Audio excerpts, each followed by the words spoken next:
आज की चर्चा।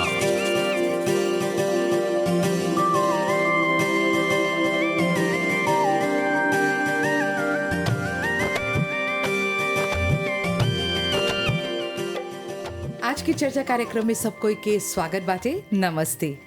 आज की चर्चा कार्यक्रम हमने हमेशा बात करीला जा खेती बाड़ी के बारे में, हमने के जितना खेतीहर हवन जा और इस सब पर चर्चा करे होला। हमने के मेहमान रहेलन फागिदाने से प्रिंसिपल एक्सटेंशन ऑफिसर श्रीमान नंदकिशोर प्रताप जी। त चला आज हमने एगो ऐसन टॉपिक पर शुरुआत में हमने बतियाब जा, काहे कि बाद में हमने सगन जोन हाफ बाटे हमने प्याज के खेती के बारे में हमने बात करब जा। पर हबी गो जस्ती बड़का प्रॉब्लम है और ऊ है हॉग प्लम बीटल। ई कौन चीज है? ढेर जना हबी फेसबुक सोशल मीडिया पर पोस्ट करत हवन जा, खासतौर जिनकर लगे अमड़ा फ्रिसितिया के गांची बाटे। उ लोग के जोन गांची है, जोन पतवन हवन सा, उ लोग के एगो ऐसन विविध खाता हमने देखब सा तो हमके बुझाल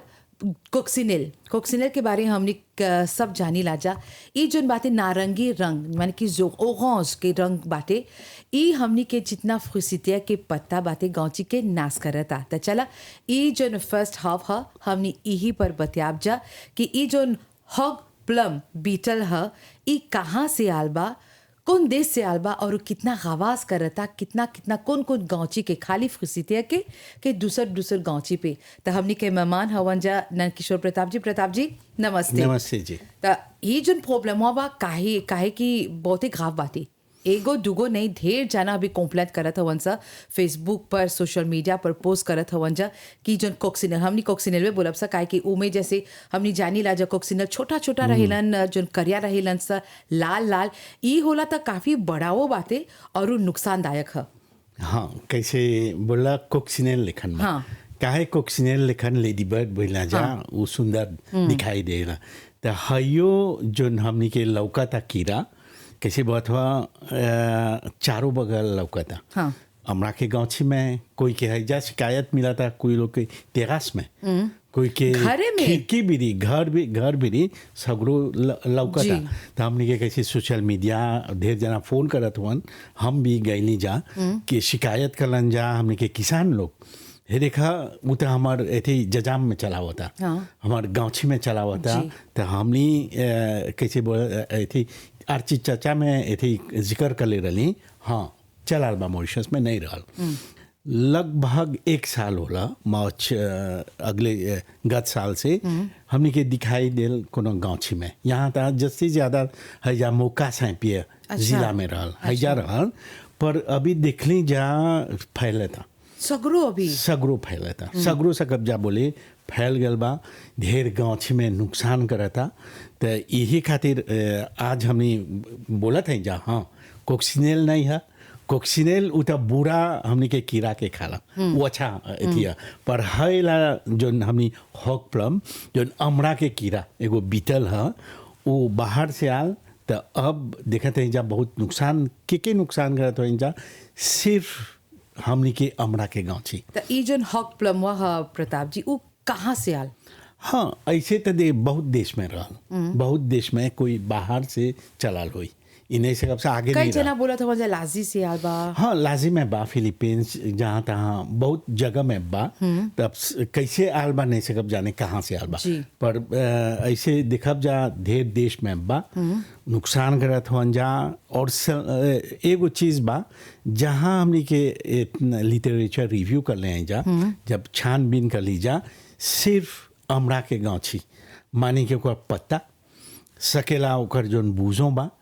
एक के देश में देख ली जा, फिलीपींस में सकेला वो जोन छोटा ऐसे फल बा वो खा ले बा सिर्फ फिलीपींस में। पर मॉरिशस में और अन्य देश में एक को नुकसान नहीं करता फल के। फल एक को असुविधा नहीं ऐसे करता, सिर्फ पत्ता।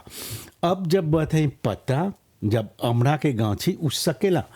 एगो दूगो आए लगी तो उस सकेला 50% सब पत्ता खा ली। हमने देखली सा रेजो सोशल में, हमने देखली सा कि एगो गांची एगो जना अपन गांची दिखावत हवन,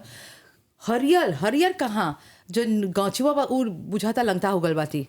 कोनो पत्ता नहीं बाते। और ई जो हॉग प्लमवा है उ सगरो ऐसन लदल बा, बाप रे बाप, देख के डर लगेला। हाँ, क्योंकि वो है देखा जोन आजुल था आदल था वो है देख काहे कोक्सिनेल बोली ला जा 3 रंग के है वो लोग। जी। एगो बोला जा साल्मन पिक, तो वो तो हमने के आँख के चमकावेला। हाँ। एगो दूसरा नारंगी जो हौस लिखाना, जी। तीसरा पीला है। जी। 3 तरह के सकेला एक एगो गांची में ये 3 तरह के रंग के हमने के जोन कीड़ा लौकी 3 तो यही खातिर और कोई ढेर जना हमरे तस्वीर विदा करी जा ए बैंक में हो जा जहाँ काम करेला जा जी। हौजा मिल गल बा तो ई कोक्सिनेल है नवा कोक्सिनेल पर एगो कैसे बोलनी है जोन एथी रंग बा दूसर चीज कैसे जान जाई बा वही बा ओकर जोन पिठी पर हाँ 14 गो ब्लैक Dots. स्पॉट बा Dots. 14 गो अच्छा, कमती नहीं रही जस्ती नहीं रही अब के जाए कोते करे कितना नहीं तो जान जाए जैसे वो तस्वीर घिंच बा हाँ। सकबा जान गिन दे या एगो वीडियो जान जाए बा वही है। और ये कोक्सिनेल तो छोटा छोटा है जी। ये बड़ा है और ये उड़ेला भी कोक्सिनेल भी उड़ेला। हाई जोन हबी मिला था जोन इतना लिख बाटे एगो पी नियन बाटे चिपवा नियन बाटे ओकर मोटाई जोन बाटे तो उ और बड़ा होला कि ऐसने नहीं होला? नहीं उतने बड़ा हुई जो मैक्सिमम हो जाए वो बड़ा नहीं होई काहे तब आइला जा कैसे ओकर लाइफ साइकिल एगो जोन आजुल्द बा जोन देखली जा उ सकेला 40 से 50 दिन सकेला जिए अच्छा, है ये 40-50 दिन तब मर जाए पर कौन ये जब अंडा पाड़ेला सकेला मिनिमम 9 गो अंडा पाड़ी। अच्छा 9 गो कहाँ पाड़ी देख बजा जो अथी अमरा के पत्ता बा ओकर नीचे पाड़ी 9 से मैक्सिमम लगभग 50 गो अंडा एगो आजुल वो तब अंडा बा ले 6-7 दिन में एकलो हो जाए। अच्छा एक्यूबे होके एकलो हो जाला तब वो तब लव होला तो लव के ओकर भी जब जैसे लव होल वो भी सुंदर बा जी वो एगो दूसर कैसे बोलिला जा ब्राइट येलो जी। पीला पर ज्यादा कैसे वो भी चमकेला पर और कोई बोलेला तो वो काला हो गल बा तो काला कैसे हो गल बा कैसे जब वो जो वेस्ट बा तो वो अपने आप टोप देवेला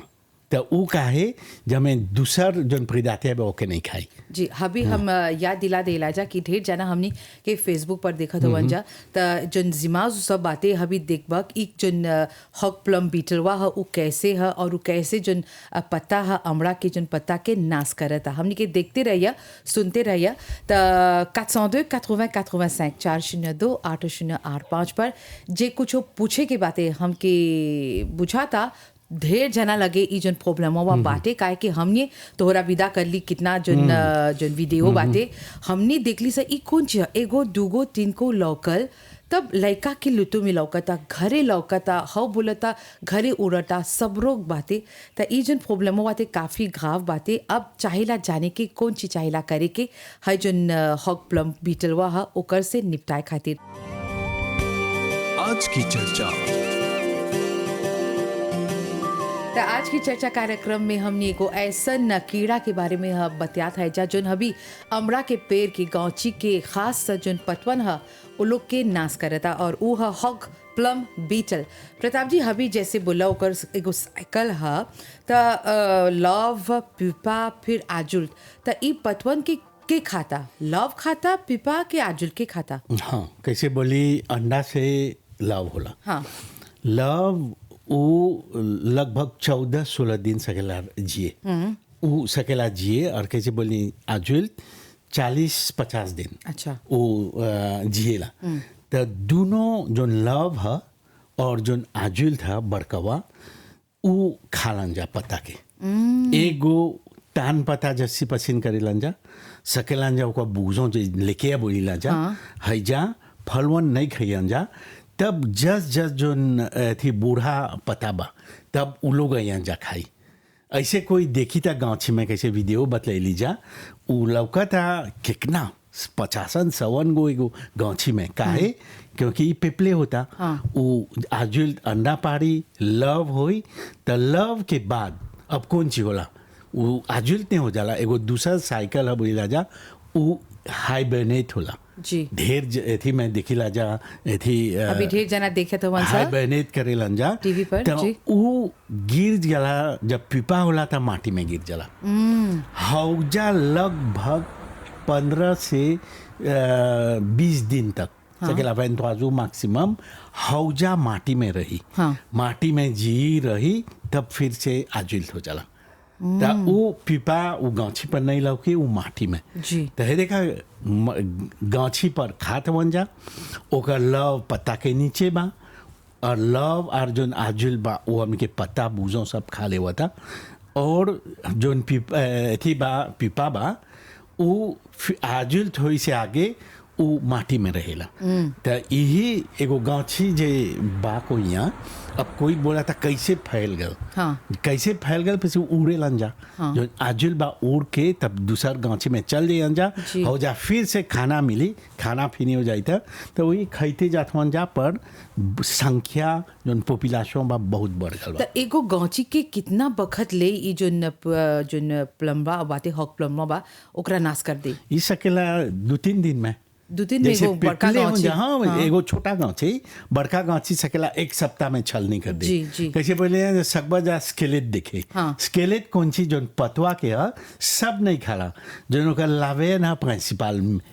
बोला जा उड़ जाई तो देखबा वही देखबा छल नहीं कर दे बा गौचा के देखबा था तब एको नहीं लौकी कीड़ा एको हमने के लव नहीं लौकी पत्ता पर फलवन रले रह जाए जी। अब तब नुकसान कैसे होला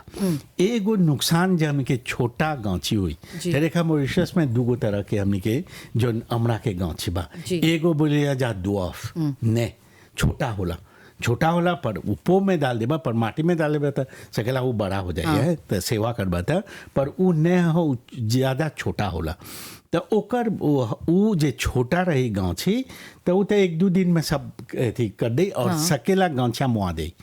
हैजा अथी बा पर बड़का गांची नहीं मुआई पर का होई असर होई पत्ता खा लेवा था हरदम बोया जा पत्ता कैसे एगो गांची के खाना मिलेला जी। तब फोटोसिंथेसिस दे पत्ता नहीं रही तो नहीं होई फोटोसिंथेसिस नहीं होई तब का होई जो छोटा छोटा फल डाले रही वो छोटा हुए रह जाए बड़ा नहीं होई तो हमने के जो फसल होई कम अथी मिली जितना अथी कम मिली और छोटा मिली तो ई असर पड़ी पर हमने के जो गांची के किस तरह से कर दी क्योंकि पत्ता नहीं रही कैसे भाई खाना नहीं विदा करी सगरो तो गाछिया तब अगले बार फुलाई तो उतना जोर न रही तो हमने के चाहना अब चाहना ऐसा एथी करके निपटे के कैसे चाहना ओके जो कैसे बताएं एगो चीज जैसे म्यूनसिपली वाला जी। बहुत जोर से अब हमने देखा थे जा ढेर जगह चलाल बा पर एगो चीज है देखा हमने के ढेर जना तस्वीर विदा करलन जा जी। हमने के खेतीहर लोग घर वा जे आंगन में बा पर एगो चीज बोल देवत है जा फिर से अमरा के गांची सिर्फ ओके नुकसान करेला एको गांची में सकेला दिखाई दे जी। देखा हमने देखली जा दूसर जो गांची सकेला 55 आम पर के हाँ। गांची देखबा जा कोको के हमने के लौकल बा जाम के एथी में पत्ता में लौका था सगरो पपीता के पत्ता उ लोग में के नाश नहीं करियन सर। तब उ लोग के हौजे रही आजुल रही हो जाए आजुल रही उड़ के फिर से चल जाए तब पर ओके एको पत्ता नहीं खाए एको नुकसान नहीं हुई तो सिर्फ हमने के अमरा के गांची के नुकसान करी और उ जितना अभी गाँचवन बाते अभी जैसे कि बोलत हुआ मोरिस में फिलीपींस में वो लोग तो फलवो खाता हवन सा पर मोरिस में फल के नुकसान नहीं पहुंचावत नहीं, है तो सकब से नहीं, खाए जोन फल बाबा हाँ, हमरा एको एथी नहीं बा सकब जा फल खाई जी। हाँ हमने के स्वास्थ्य के लिए कुछ नहीं है क्योंकि असर एको फल पर नहीं होला जी। तो ई सकब जा खाई सिर्फ पत्ता के नुकसान करता जी। सकेला जो उन लोग के खाना कमती होगा उन लोग के नहीं मिला था तब सकेला उ लोग के जोन एथी बोला जा जोन स्टेम है जोन एथी बॉक है हाँ। उ सकेला जहाँ तहाँ दिखले जहाँ मॉरिशस में भी दिखाई नहीं होल बा सकेला संख्या बढ़े लगी तब सकेला तो एक खातिर बात है जहाँ छोटा गांची बाद ने ओके छाना बचाई के एगो ची सकल? कैसे बचाब जा हवे तो तो उ तो छोटा बा हाँ। आसान तरीका बा ओके एगो हमने के ढोकरी या एगो इंसेक्ट पुफनेट लेके ढाक दे कभी भी जो नाजुल बा ऊपर नहीं आई अच्छा तो हई से सकब जा छोटा पर जो बड़ा गांची जाने ला हमने के आगे के जो इतना गांची बा वो ढेर ऊंचा बा ओके कौन सी सकब जा करे ऐसे ऐसी बाद में बतिया जा हमने के कौन सी बोल सकेला करे कौन चीज सकेला करे एगो चीज देखला ढेर हो गल सकेला देबाव से कर दे जैसे देबाव से खाना नहीं मिली ना और कोई नहीं बोली जा चाइना का नहीं करे कि छोटा ढेर बाढ़ रही तो सकबा जा ये समय बा सकबा जा एगो फोनिंग कर दे फोनिंग कर दे बा जैसे पता उता नहीं रही तो वो जो आजुल बा जो नहीं थी कीड़ा बा भाग जाए तो कोनो ऐसा इंसेक्ट रिपेलेंट नहीं बा प्रताप जी? हाँ ये अब अच्छा सवाल करला एगो है देखा हमने ज़्यादा तक हमने के अमरा के गांची कहाँ बा ज़्यादा तक बगीचा में नहीं बा नहीं लौकेला ढेर बगीचा में नहीं ज़्यादा आंगन में बा एगो दूगो तीन गो ऐसे ही कोनो बगीचा में साइते होई जस्ती तो उ लोग सिर्फ आंगन में बा तो आंगन में हमें नहीं बोला जाए के रासायनिक पदार्थ डाले के आसान तरीका दे दिखबा सकबा जा स्प्रेइंग करे गांची ढेर ऊंचा नहीं रही तो सकबा जा नीम के तेल सकबा जा स्प्रे कर दे वो कैसे बजे जा 100% नॉन केमिकल ऑर्गेनिक है पर्यावरण के कोई भी रही पड़ोसी के रेजिडेंशियल में रबा सकबा जा स्प्रे करे तो वो कामें करी नहीं बोला जा सबके मुआ दे लगभग 40% यदि पॉपुलेशन कम कर दे अच्छा तो वो कैसे बोली जा नीम के तेल सकेला डाले तो अब ये जो नीम के तेल वह चाहेला पतवा में डाले के गासिन में जड़ी में कहाँ डाले नहीं नहीं जहाँ जहाँ है रेखा वो जो थी बा कीड़ा कैसे बोली सकेला हमने के अमरा के गांची में हुई पर हईजा लौकर बाद नीचे चला था हाँ देख ली जहाँ नीचे चला था कहूँ बुआत बा सगरो डाल दे बा जहाँ जहाँ दिखाई दे मैम आम के पत्ता में क्योंकि उताजुल था ना हौजा भी मुआ दे जा पर ज़्यादा तक हमने नीचे के पत्ता में रहेलन जा तो हौजा हमने स्प्रे कर दे अब जा तो हई नीम के तेल से कैसे बैला जा वो भगा दे नहीं आए तो एगो सहज तरीका में नीम के तेल और कैसे बोली जो छोटा गांची बा ओके सकबा कोनो चीज से ओढ़ा दे कुछ आजुल नहीं आए तो वो जनबा जाओ फुलाए फल मिली और पत्ता के नुकसान नहीं हुई तो यही हमने यही बात है जा कोई के दिखाई दे हमने के नहीं चाहना कैसे आलम नहीं थी हमने के और बिंदेला नहीं है अच्छा नहीं बिंदेला नहीं काटी नहीं काटी वो ऐसी कर दे है जा वो रही हाँ छोड़ दा अब ढेर जना सकेला गांची जब देखना जाओ कोई ऐसी शिकायत उन लोग के तेरास पर चला था क्योंकि ढेर गांची बता वो सकब जा कुछ देव अब जा जो आजुल बा कुछ देव अब जा बहुत है नहीं रही तो वो का करब जा जब मैं फिर से पेपले नहीं हुई ई सकब जा करे तो जितना हमने ई जो हक प्लम बीटलवा देखा था ऐसा सब आजुलपन में माल फीमेल रहेला कैसे रहेला हाँ माल फीमेल है क्वाजमा होला तब ऐसी अंडा मिलेला तो यही हमने के छाला ऐसी करे के कि उ लोग के साइकिल छाना तोड़ दे एगो कैसे सकेला कुछ दे एगो सकब जा छोटा गांची के ओढ़ा दे कुछ से और जे सकेला जे देखब जा तनी बचाई खातिर क्योंकि हमने बते जा नुकसान करा था पत्ता नुकसान करी था फल छोटा होई तो जे नीम के तेल स्प्रे कर दे अब जा हमने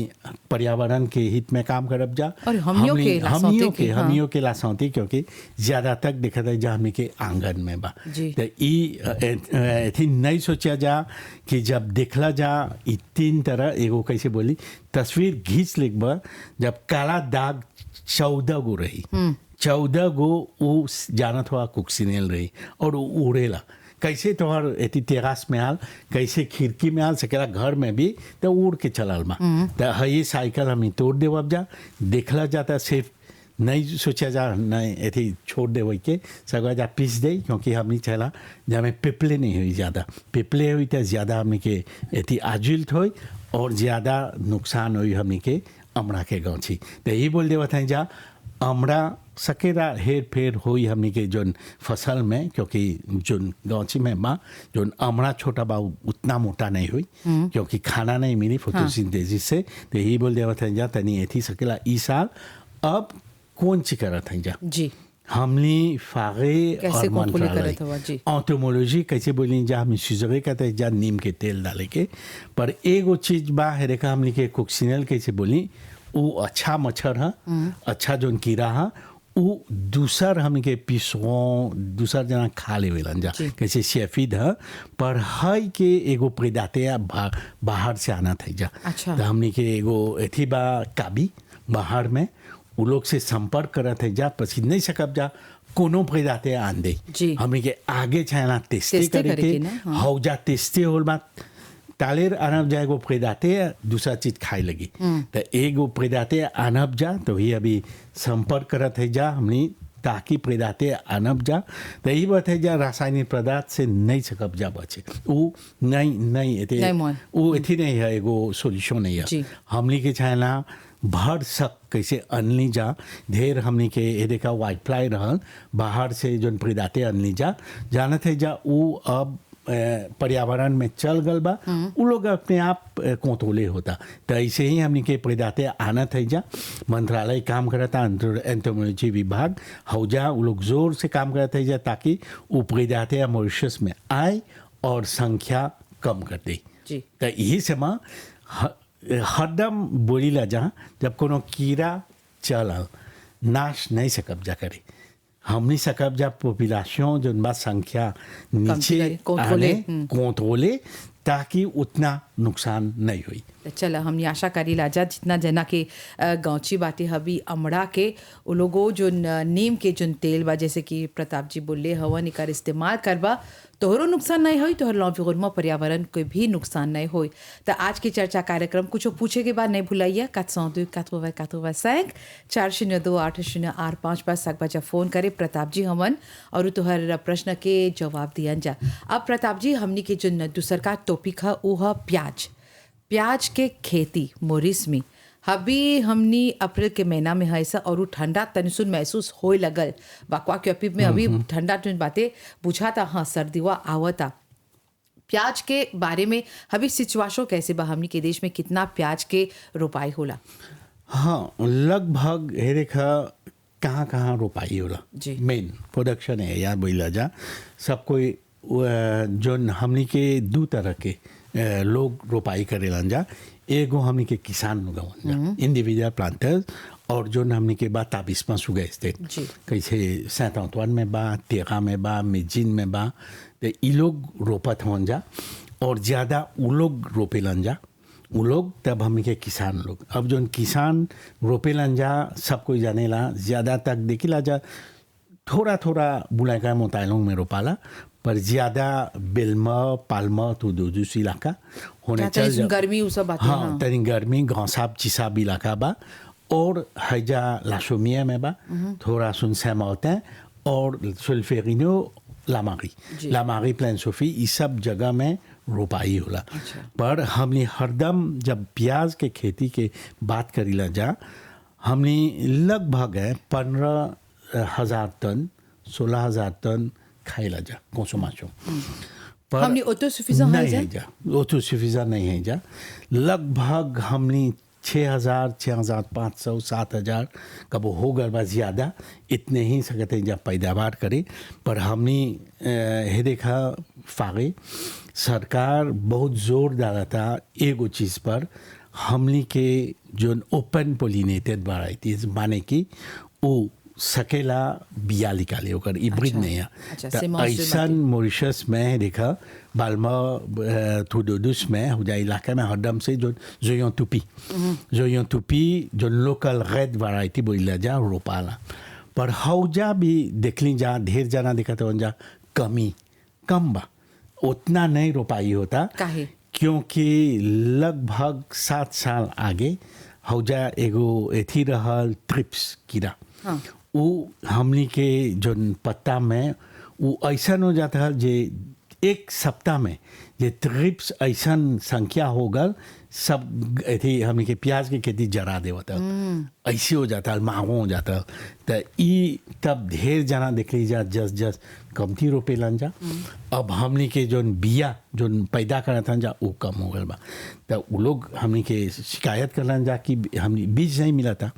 तब हमनी कैसे बोला फागे सरकार ई साल एगो कैसे एगो फर्स्ट है हमनी लगभग 45 किलो बिया पैदा कर ली जा ई साल। अच्छा हाँ, वही तो हौजा लोकल बकली वही थे लोकल रहत और सब हमने दे दे ले जा। एक जना उत्तर प्रांत में वो रोपाई करेलन जा और ज़्यादातर ये बेलमा पालमा तो दूस में दे दे ले जा और कोई के गाँव साहब इलाका बहुत जो आमोवित में हौजा दे रहे था ई बिया बहुत जा नहीं मिलल तो इस साल से देखा था जहाँ हमने बिया देवत है जा एगो दूसरा बिया जो ओपन पोलिन है वो बेलागोज वो भी मार्केटिंग बोर्ड से मिली। अभी जितना जना सुना था अभी जनाब जा कब ऐसी सकब जा बिक्री करे। और एगो तीसरा बा हमने के जो फ्रांसिया वैरायटी फ्रांसिया वैरायटी वो बहुत अच्छा बा ओकर फसल होता ओकर उत्पादन अच्छा बा और वो बहुत बीज हमने के मार्केटिंग बोर्ड में बा। जे लोग रुचि बा हे रेखा खोजत हुआ जा प्याज की खेती यही इस साल हम खोजते हैं जा सिर्फ जब स्थान बोलनी जहाँ प्रोडक्शन हौजा नहीं चला रोपाई करके चारों बगल तो हर खेत बा खोजा तो प्याज रोपे के अभी शुरू होता जमीना अभी सकब जा थे कैसे बोले पहला जो बिया बा गिरा दे ले जा यही समय है गिराई के तब जस अभी अप्रैल आवता मई में गिरावेलन जा जून तक तब बीज बा ये खातिर हम बताए जा बीज बा लोकल है दे ली जा। अभी जोन बेलागोज बा देवत है जा अभी फ्रांसिया और ढेर देखा तब हमें बचाई ला इब्रिड वैरायटी हाँ रोपा लास्कारी वैरायटी वैरायटी बाती प्रकार की जो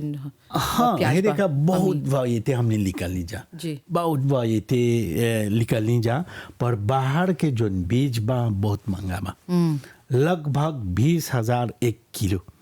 30,000 तक। अच्छा हैजा जो हमने के फ्रांसिया बिक्री हुई सिर्फ 5,000 किलो।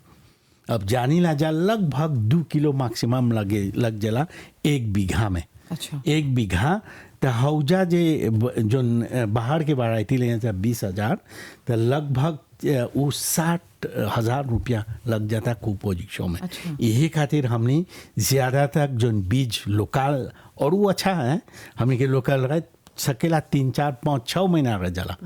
स्टोरेज वो रह जाला। हमने के बेलागोज भी वो रोज तनी रोजे पर है और जो फ्रांसिया बा वो सकेला 2-3 महीना रह जाए। यही खातिर और इब्रिड वो कम रहेला वो कम रहेला ज़्यादा उत्पादन होला पर जो कुपोजिशन है ज़्यादा है। अब जो इब्रिड है हेरेखा हरदम हमने के भाई डोबी जो वैज्ञानिक है वो प्याज पर काम करेला हर साल काम करते रहे और नवा वैरायटी बाहर से बोली ला जा हेरेखा रिकमेंड करी ला जा पर एगो ही ढेर जा शिकायत ढेर मंगा बा। यही खातिर हम देख ली जा जो लाशोमिया बा लगभग 30 बीघा रोपे लन जा होने बेलमा पालमा तो दूस वो लोग भी कबो 40 बीघा हो जाला 40-50 बीघा पर हम ही कहते हैं ज़्यादा रोपाई और हौजा जे अभी सुना था अंजाम के किसान लोग बोलती जा जो फ्रांसा वैरायटी बा वो हे देखा मार्केटिंग बोर्ड में बा फ्री सब बजा जाए। अच्छा। और कारत बा जाइबे जाए कितना चाहिला मिला था तो चला जितना जना हमने के देखा था वंजा सुनत हवन जा हमने प्याज पर अभी बतियात है जा और वो मार्केटिंग बोर्ड में जैसे प्रताप जी बोले हवन जे प्याज के बिया खोजत हवा तो सक बजा जाए और रू हौजा पर ही मिल जाए। जब भी बिया की बात करेला जा प्रताप जी हमेशा एगो चीज की बात करेला ओकर चाहिला ट्रीटमेंट करे के प्याज के कैसे बिया ओकर ट्रीटमेंट करेला। हाँ ई पर देखा अच्छा बा ई प्रश्न कर दिला।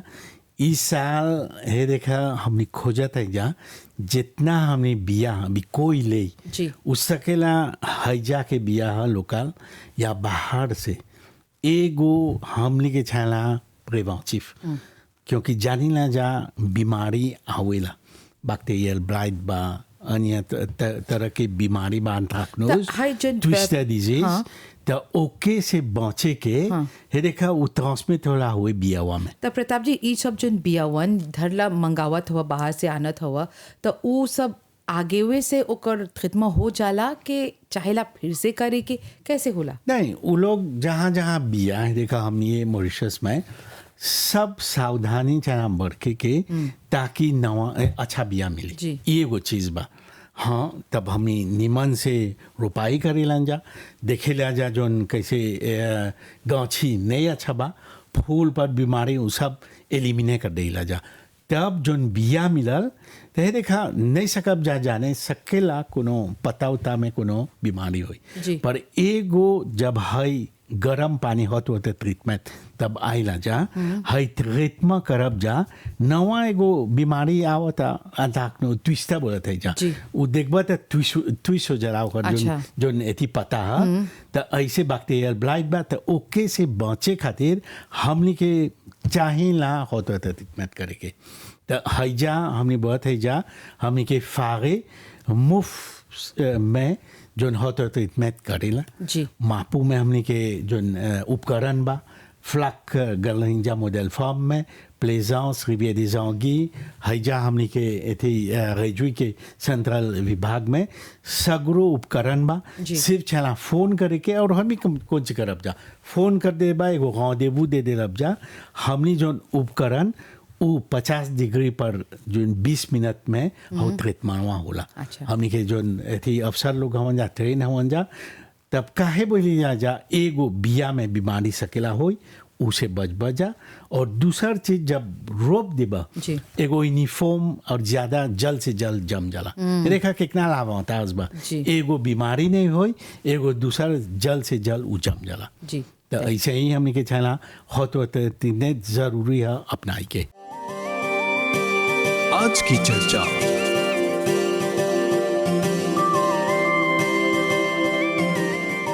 एगो शिकायत हम करत हई ढेर जना यहाँ जाएला ढेर जना अब बोले जा हाउ त ढेर ऊंचा होला हमरा के गांची त वो कैसे तोड़ाई करे के मुश्किल हो जाला त ढेर जना अपनावत हवन सन ने पर जब ने अपनावत हवन जा देखत है जा वो औसने ही छोड़ देवेलन जा तोड़े नहीं जा तो आर कोई बेन से कौन चीज सकेला करे सिर्फ अचार कुचा कर देवेलन जा तो जाने ला वो जो ने है एगो चीज अच्छा बा जाने के ये जो चाची फोन करन शुक्रिया कहते हैं जा फोन कर तब ई पर विषय पर जो ने है वो जो एथी कटबा जा छिल देबा कटबा जा वो एथी नरम है तान है एगो चीज तब सकबा जा सिर्फ रापे करके और कोई बोला जा हौला तक काटे के मुश्किल हो जाला उधर जा मालतुल जो चला मौतु लेके हेला नहीं छिल के सकबा जा जो हमने के पीसीला जा हमने के जो नेतिया मुलिनेक्स ऊ में भी सकबा डाल दे तब वो कुचा सकबा कर दे हाई नरम जल्द से जल्द रापे हो जाए हाउ जो आठिए नहीं लौकेला कबो हाँ नहीं लौकेला तो यही बोलती जा अपनाई के नए रोपले हो जाए देखा तोड़ाई के अच्छा बा आसान बा छिल देबा जा सिर्फ छिल के अपन कुछ न कुछ और एगो चीज जोर देबा जा जाने ना जा हमरा के तकारी सकेला करे मसाला मसाला छोटा रली से तब खाए जा 10 मिनट 8-10 मिनट में तैयार हो जाला। हे देखा नहीं पड़ी मालतोल उल्टे मातू एथी करे के हमनी सिर्फ ओके छिल के काट द ओके एथी में मसाला डाल द वो तनी सुन हरदम महिला जा जो नेथी पीमा कोंकास कोंसा से डाल देबा ओ अपन रोटी पराठा में एथी रही फजरे भूख लगल बा देखा अभी सब कोई बात जा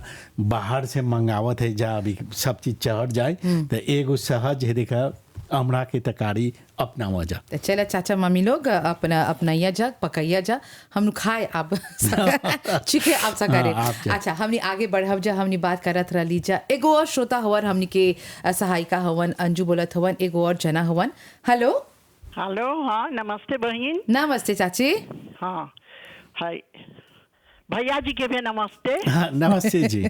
हाँ बोला सुन हमरा एगो मदारिन के गांची बा हमर घरे। हाँ हम नुबेल फंस रहीला। हाँ बोला मदारिन के गांची बा तो गल बरिस फरा रहल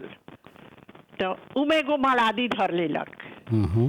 एगो मलादी धरलक ऐसन कि ग्रेने हो जाए सब ग्रेने हो जाए ओकर ले आगे एगो और गांची रहल 2-3 बरिस से ओकरो ग्रेने हो जात रहल तो हई गछिया अभी खूब फरल बा अभी मलादी उ नहीं बा तो अभी हऊ महीना ले सकेला पल्ला ठंडा मारी तो मलादी धर लेगी तो यही तोहरा जनावत रही कि हम कोई चीज सकब सकरे कौन दवाई बोलबो। हाँ है देखा ग्रेने हो जाला मोटा हो जाला तब हाँ मोटा हो जाला हाँ। तब ग्रेने होला हाँ हाँ तो ऊ एगो कैसे बोला एगो बीमारी है तो ऊ तब देखबा जा जब गिर जाला ऊ तनी एगो लाही लेखन उजर हो जाला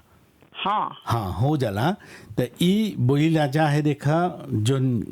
उ त नहीं गिरी ना अभी अभी तक फल छोटा बा अभी हरियर बा अभी जोली बा। हरियर बा अथी मोटा था तो हाँ। एगो हमनी बोली लाजा स्प्रेइंग सक बजा करे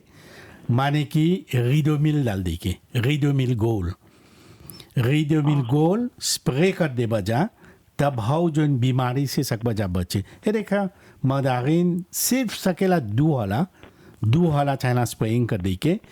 जब तनी मोटा जाए जहाँ थोड़ा तनी मोटा जाए तब एक कू और 3 ग्राम 1 लीटर पानी में जो रिडोमिल है सुना बा भैया हाँ, जो बोला। बोला तो वो हम तो नहीं समझ लड़का लोग के भलाई ला हम वो लोग सुन लियन सा तो लिख लियन सा तो सकबजा एमबीसी पर रही प्रोग्राम हाँ ये जो प्रोग्राम बा चाची सकबा जब फिर से सांझ सुन के ले। देखे 4 बजे और वो रेडियो मनोरंजन पर फिरों से सकबा जा सुनी नहीं 3 वहाँ बजे बोला थे जोन दवाईवा बोलन रिडोमिल रिडोवी हाँ रिडोमिल दो मिल हाँ EIDOMIL हाँ ये बिक्री होला और 1 लीटर पानी में 3 ग्राम झाइला डाले के अच्छा 3 ग्राम तो हाँ अभी हरियर बात तबे डालेगी हाँ अभी अच्छा बात तब फिर से अभी नहीं डालिए तुरंत सकबजा 3 सप्ताह में डालिए 3 सप्ताह में फिर से दुबले कर दिया अच्छा ठीक बा और कुछ हो रही है समस्या हमनी के फोन करिया जा या हमनी के दफ्तर नोवेल फ्रांस में हो जा प्लेजेंस या रिविया दिजाओगी में दफ्तर नहीं, उ लोग के जना देबा तो भीरी बा हाँ तो जना देबा तो हमनी सकब जा चलाए और देखे कौन समस्या बा पर बा, अभी चाची? अभी अच्छा, बोलत है जा प्रिवेनियर करे खातिर हाँ। प्रिकॉशन लेला हाई स्प्रेइंग कर दिया रिडोमिल वही एगो 2-3 बरी से हमने बड़ी दुख पासे कर ली जा हाँ हाँ तो हम बोलिए अभी यही लेगिम पर बतियात हुआ हाँ तो हम सोने कर रही बहू से आले ठीक बहुत धन्यवाद चाची आपको धन्यवाद शुभ दिन दोहरा एक और जना हवन हेलो हेलो नमस्ते नमस्ते जी भाई प्रताप के भी नमस्ते नमस्ते जी हाँ, हम एगो सोल्यूशन खोजत है जानेला हमार लागे हमरा में बहुत एगो बेबेट चलल बा बहुत पियर हो गल बा बेबेट से चाची नहीं सुनना ओकर- आज की चर्चा कार्यक्रम रहा शुरुआत है से हमने कर ली जा है प्रॉब्लम वहाँ से हाँ नहीं सुनले रही आली पाफे नहीं तो शाम की हाँ हाँ। सांझ के फिरों से देखिया ये प्रोग्राम हुआ टीवी पर और वो सुनिया जा प्रताप जी बोलियन तो अभी कौन प्रॉब्लम बा तुहर जल्दी जल्दी बता दे ढेर बेबेद बा हाँ ढेर बेबेटवा से ढेर हो गल बा हाँ। और वो आजा लागे भी ढेर हो गल बा तो हमी तक कितनो चुना थे सब वो आजा यहाँ से ढेर चला हुआ था तो नहीं ये थी हुआ था वाजा और वो यहाँ बोलिए कि- हमरा के गाँची बा हाँ वो आजा लागे तो गाँव पियर हो गल बा आपस इतना बेबेट हो गल बा हाँ तो उ सब और- जन पत्ता बा खा ले होता हाँ और हमार लगे गो के गाँची बा हाँ। कैडेबेस सब फरे के खूब फरल बाकी सब करिया हो गल हाँ तो वो ओकर एथी से आगे तो वही चाहना प्रिकॉशन ले लेके ताकि है जो एथी कैसे करिया हो जाला एगो लाखों जा अच्छा बा भी ढेर जना अभी देखत है जा 8 बा के देबे तो ई पर सकेला अगले सप्ताह चर्चा करब कैसे चाहना प्रिकॉशन लेके अच्छा जोन ठीक करिया है होगा भाई। जोन करिया होगा नहीं सकबा मचाई है हाँ, करिया होगा। हाँ नहीं सकबा हाँ, बचाई तबियत- हाँ हाँ। जो नवा फल बा ऊ के बचाओ जा अच्छा ठीक बा ठीक बा भैया अच्छा जी ठीक बा। बहुत धन्यवाद हमने के लगभग समाप्ति की ओर हमने बढ़त है जा पर जाए से आगे प्रताप जी जो हमने बात करत है जा जो सिमोस कैसे सकल जाए सिमे करे और उ फिर ओकर ट्रांसप्लांटेशन कैसे होला हाँ। जल्दी जल्दी जल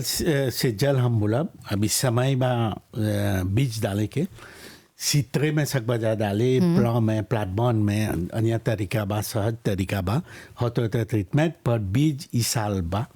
बोलनी जो लोकल गैद और थी बेलागोज जहाँ रोपाई ला उ लोग के देवब जा पर दूसर जितना किसान बा सकबा जा मार्केटिंग बोर्ड से संपर्क करे जी। डायरेक्ट सीड यूनिट संपर्क करिए 433 40 25 नंबर है 433 40 25 एग्रीकल्चरल मार्केटिंग बोर्ड जितना चाहिला रोपाई करबा जा उ लोग बीज दे दिया जा, बीज खरीद देबा तो हम ही आया जा रोपाई से आगे सेमे करे के आगे हो तो इतने कर देबा जा।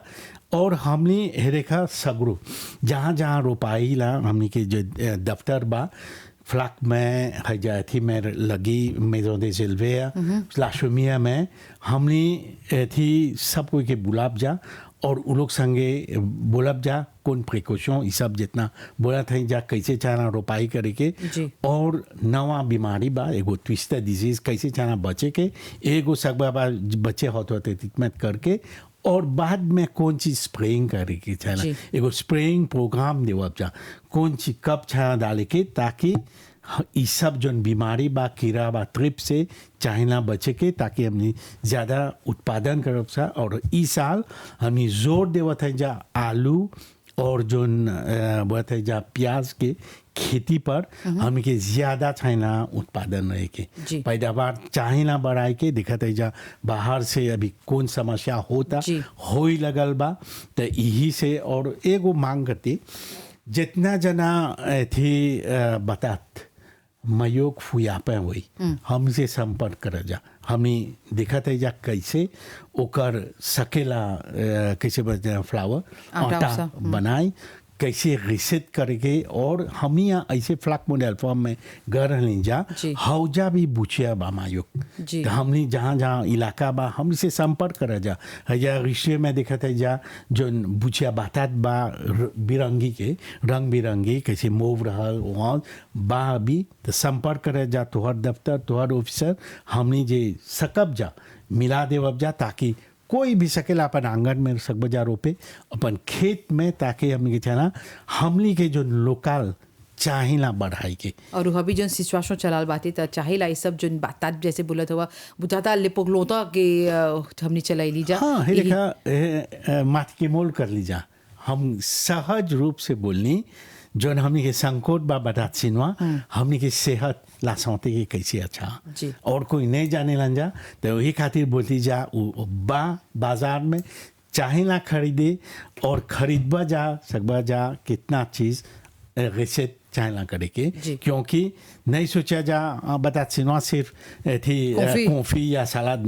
नहीं सकबा जा जीरी फ्रीट में डाले मेन फ्रीट चॉपसोई में हजार तक सकबा जा चिप्स बनाई तो चल एगो पुस्तक अभी आई सकबा जा देखे एगो गीत बाते तो सकबा जा देखी कैसे कैसे कौन चीज सकबा जा बनाए पता सिनवा संकोट संगे तो आज हमने जस्ती बतैली जा प्रताप जी बतैले हुआ हॉक प्लम जो बीटल बाती जो कोक्सिनल जैसे बातें वो जो नुकसान पहुँचावा था हमने के अमरा के गाँव चीज़ खास जो पतवन है और प्याज जो सेमौस बाटे तो इस सब पर बताया खातिर बहुत बहुत धन्यवाद प्रताप जी। आवत हफ्ता हम लोग फिरों से मिलब जा माटी के मोल वो कार्यक्रम देखते रहिया जा टीवी रेडियो संगे संगे हमने कोलाबोरा शो करी ला जा तो बहुत धन्यवाद इस सब जानकारी खातिर हमने के सच टीम डने से नमस्ते। आज की चर्चा।